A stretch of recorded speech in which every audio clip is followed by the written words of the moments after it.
আপনারা জানেন যে মার্কিন সবচেয়ে বড় নৌ ঘাঁটিটি মধ্যপ্রাচ্যের এটি বাহরাইনে আছে, আর কাতারে রয়েছে মার্কিন সবচেয়ে বড় সেনা ঘাঁটিটি।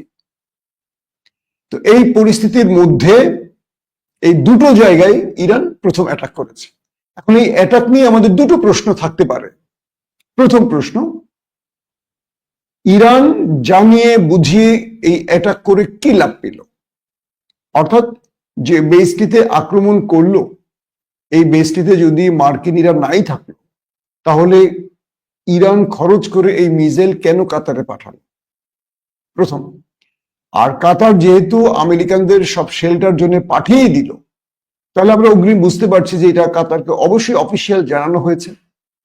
তার মানে দুটো জিনিস হতে পারে। এক, আমেরিকানরা ইরানে যে তিনটি জায়গায় নাতাঞ্জ, ইস্পাহান এবং ফার্দ, তিনটি পারমাণবিক স্থানে অ্যাটাক করেছে, এটা নিঃসন্দেহে তাহলে গোপনে ইরানকে জানিয়েছে। ইরান জেনেই তার ইউরেনিয়াম সরিয়ে ফেলেছে এবং মুখ রক্ষায় ডোনাল্ড ট্রাম্প ইরানে আক্রমণ করেছে। ক্লিয়ার?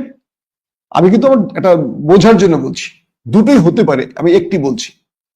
দ্বিতীয়ত, ইরানে যেহেতু আমেরিকা আক্রমণ করেছে, সেহেতু ইরানকে পাল্টা জবাব দিতেই হবে, তাই তো? না দিলে ইরানের মুখ রক্ষা হবে না। তাহলে ইরানকে কি করতে হবে? মধ্যপ্রাচ্যে থাকা আমেরিকার কোনো ঘাঁটিকে টার্গেট করে ইরানকেও দেখাতে হবে যে হ্যাঁ, আমরাও জবাব দিয়েছি। তাহলে বিষয়টা উইন উইন সিচুয়েশনে আসে, তাই তো? ধরেন এটা হলো পয়েন্ট ওয়ান, এটা হতে পারে। দ্বিতীয় যেটা হতে পারে সেটা হলো, রাশিয়ার সঙ্গে ইরানের পররাষ্ট্রমন্ত্রী আব্বাস আরাকসি দীর্ঘ বৈঠক করছেন। কালকে তিনি রাশিয়া পৌঁছেছেন, এখন পর্যন্ত তিনি রাশিয়াতে রয়েছে এবং রাশিয়া বিশেষ কোনো গ্রিন সিগন্যাল দিয়েছে ইরানকে, বলা হচ্ছে। এ ব্যাপারে যত তথ্যই ঘাটাঘাটি করেছি, গণমাধ্যমে যেটা আসে এটা কখনো সঠিক তথ্য হয় না। ভ্লাদিমির পুতিন বলেছেন, আমরা ইরানি জাতির পাশে আছি, আমেরিকানরা ইরানে যেটা করেছে এটা অন্যায় করেছে, তারা শান্তিপূর্ণ পারমাণবিক কর্মসূচি চালাচ্ছিল, সেখানে আক্রমণ আমেরিকানদের, এটা অন্যায় হয়েছে, এটা জাতিসংঘের আইন অনুযায়ী এটা অন্যায়, এরকম অনেক কথা বলেছে। এবং বলেছে ইরান কি সহযোগিতা চায় তা করতে প্রস্তুত রাশিয়ার, ইরান আমাদের অফিসিয়াল সেই বিষয়ে বললে আমরা সাহায্য করব। এটা হলো ভ্লাদিমির পুতিনের বক্তব্য। ইরান কি তাদের কাছে কোনো সহযোগিতা না চেয়ে বসে আছে? সেটা তো গণমাধ্যমে বলার কোনো প্রয়োজন নেই যে আমাদের অফিসিয়াল বলতে হবে। ইরান তো নিঃসন্দেহে অফিসিয়াল চ্যানেলই তাদের কাছে দাবি করবে।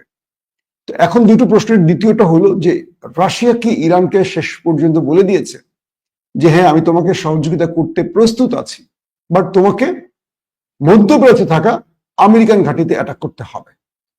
তাই ইরান অ্যাটাক করে রাশিয়াকে খুশি করলো, নাকি ইরান সত্যিকার অর্থে প্রতিশোধের নেশায় মেতে উঠেছে, নাকি ইরান তেলের রাজনীতি শুরু করেছে? অর্থাৎ হরমুজ প্রণালী বন্ধ করা, মধ্যপ্রাচ্যে চাপ তৈরি করা।